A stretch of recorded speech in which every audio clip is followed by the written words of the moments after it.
Hoy, 25 de enero, la iglesia celebra la conversión de San Pablo.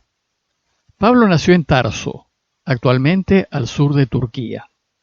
Tarso era una ciudad romana y quien nacía allí era considerado ciudadano romano. Pero Pablo era un judío a carta cabal. Además, él mismo, orgullosamente, se declara fariseo, es decir, cumplidor estricto de la ley de Moisés. Más aún, fue discípulo de Gamaliel, destacado maestro de la ley en Jerusalén. Resulta que en sus inicios el cristianismo fue visto por los judíos como un grupo judío marginal que actuaba al margen de la ley de Moisés. Esto molestaba a los judíos y ciertamente debió molestar mucho al fariseo Pablo. En torno al año 37 después de Cristo, los judíos mataron a pedradas a Esteban y con ello se originó una persecución de los judíos contra los cristianos. Pablo fue testigo de la muerte de Esteban, participó en las primeras persecuciones contra la iglesia y fue autorizado por el sumo sacerdote para perseguir a los cristianos en Damasco. Lucas cuenta en Hechos 9 que yendo de camino cuando estaba cerca de Damasco, de repente le rodeó una luz venida del cielo, cayó en tierra y oyó una voz que le decía: Saulo, Saulo, ¿por qué me persigues? Él respondió: ¿Quién eres, Señor? Y él: Yo soy Jesús, a quien tú persigues. Pablo cuenta que después de esta extraordinaria experiencia espiritual, no podía ver.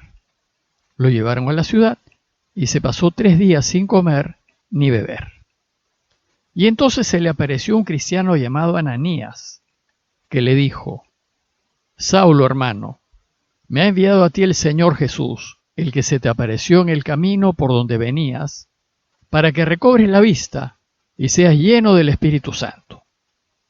Y al instante cayeron de sus ojos unas como escamas, y recobró la vista, se levantó y fue bautizado. Luego de este encuentro con Dios, la vida de Pablo cambió radicalmente. Vivió una conversión de 180 grados, y unos días después se puso a anunciarles a todos que Jesús es el Hijo de Dios. Y pasó de ser perseguidor de la iglesia a ser perseguido. La iglesia celebra esta conversión de Pablo, pues gracias a él la buena noticia se abrió al mundo entero, y él junto con Pedro son considerados las 2 columnas de la iglesia. Si bien hoy la fiesta tiene lecturas propias, a fin de mantener la continuidad con los días anteriores, he preferido comentarles el Evangelio del lunes de la tercera semana del tiempo ordinario, que es de Marcos 3, 22 al 30. Les leo el texto. En aquel tiempo los escribas que habían bajado de Jerusalén decían: Tiene dentro a Belcebú y expulsa a los demonios con el poder del jefe de los demonios.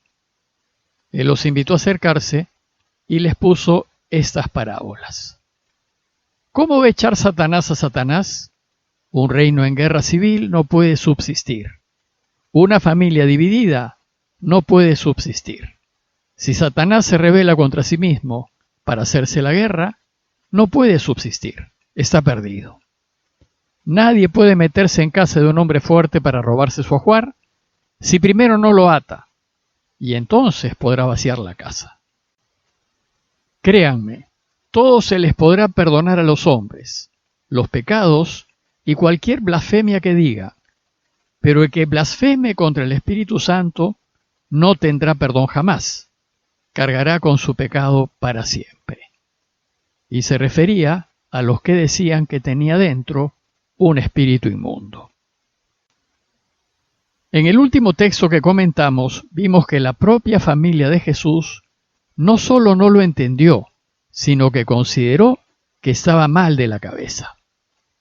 Inmediatamente después siguen las críticas de las autoridades religiosas que piensan que tiene dentro a un demonio, en concreto a Belcebú. Esta acusación significaba que, según la ley, debía morir apedreado. Veamos el relato más en detalle.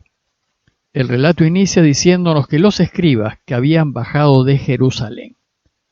Se trata de maestros de la ley que habían llegado de Jerusalén y que fueron también a casa de Pedro. Seguramente les llegaron noticias de lo que estaba enseñando Jesús y fueron a juzgar la rectitud de sus enseñanzas y su modo de proceder. Pues en Jerusalén se definía la recta doctrina para todo Israel. Dice el texto que habían bajado de Jerusalén. En el modo de hablar de la gente, ir a Jerusalén se decía subir a Jerusalén, porque la ciudad quedaba en lo alto de las montañas de Judea. Luego, salir de la ciudad es bajar. Aunque la casa de Pedro en Cafarnaúm esté a unos 150 kilómetros de Jerusalén.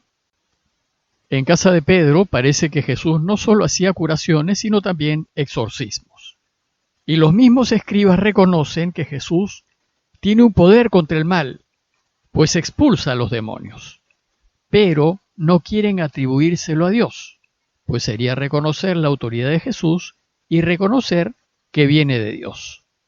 Por tanto, a fin de desacreditarlo, decían, está poseído por Belzebul y expulsa a los demonios con el poder del jefe de los demonios. Belzebul era uno de los nombres que se le daba a Satanás, el príncipe de los demonios. Este nombre parece que deriva de Baal-Zebub, un Baal, un ídolo local maligno, que era el dios de las moscas, como un modo de descalificar al ídolo. Los escribas, al no poder negar que exorcizaba, buscan atribuir el poder de Jesús a su alianza con Belzebul, y dicen, por el príncipe de los demonios, expulsa a los demonios. Y entonces Jesús los invitó a acercarse y se defendió de sus acusaciones por medio de parábolas. Primero les cuenta las parábolas de la división. Y las parábolas dicen así: ¿cómo va a echar Satanás a Satanás? Un reino en guerra civil no puede subsistir. Una familia dividida no puede subsistir. Si Satanás se rebela contra sí mismo para hacerse la guerra, no puede subsistir.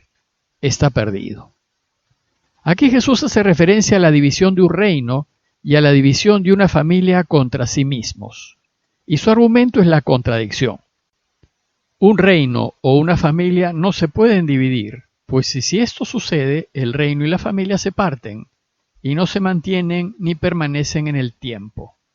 Si se dividen, desaparecen, pues toda división interna lleva a perder. Luego, es imposible que Satanás expulse a Satanás, pues si Satanás se divide a sí mismo, se elimina. Y en consecuencia, si Jesús divide a Satanás, no puede estar de su parte. Él no puede exorcizar en nombre de Satanás. La otra parábola que cuenta Jesús es la del robo a la casa del hombre fuerte.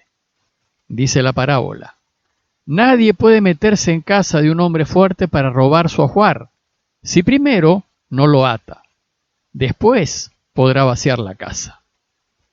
El argumento es que si uno se hace fuerte en su casa, si la asegura bien y la defiende, entonces es muy difícil que pueda ser robada. La única forma de hacerlo es quitando del camino al guardián. Ata primero al fuerte, al dueño, al que la cuida, y recién entonces podrá saquear su casa. Jesús es el hombre fuerte, y su casa, se entiende la casa de Pedro y también su iglesia, está bien resguardada. Él la ha asegurado y el mal, Belzebul, no puede entrar ni saquearla. La única forma de hacerlo es quitando de en medio a Jesús.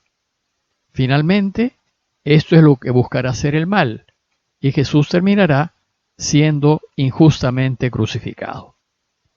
Lo cierto es que Satanás no tiene cabida en casa de Jesús. No puede entrar en ella porque Jesús la defiende. Luego, él no está poseído por Belzebul ni exorciza en su nombre. En conclusión, Jesús con sus ejemplos desbarata las injurias de los escribas. Pero el texto termina diciendo: créanme, todo se les podrá perdonar a los hombres, los pecados y cualquier blasfemia que digan, pero el que blasfeme contra el Espíritu Santo no tendrá perdón jamás. Cargará con su pecado para siempre. ¿Qué ha querido decir Jesús con esta enseñanza final?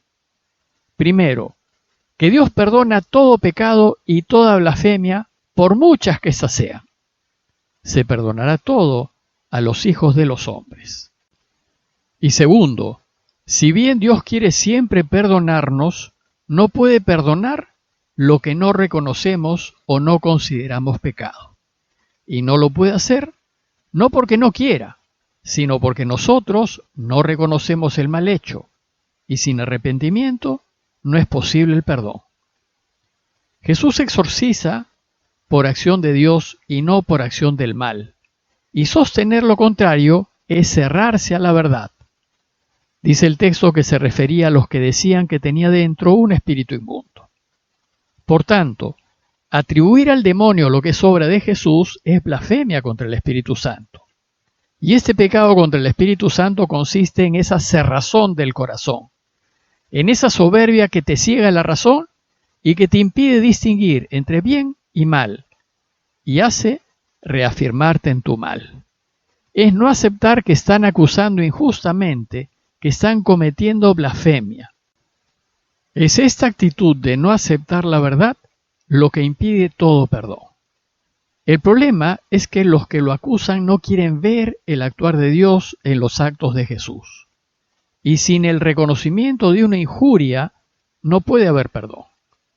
Sin embargo, la gracia puede cambiar esta actitud y entonces es posible salvarse. Pidámosle pues a Dios la gracia de reconocer el mal que cometemos y de arrepentirnos, y de no atribuirle a Dios la autoría del mal, pues del absoluto bien no puede salir mal alguno. Parroquia de Fátima, Miraflores, Lima.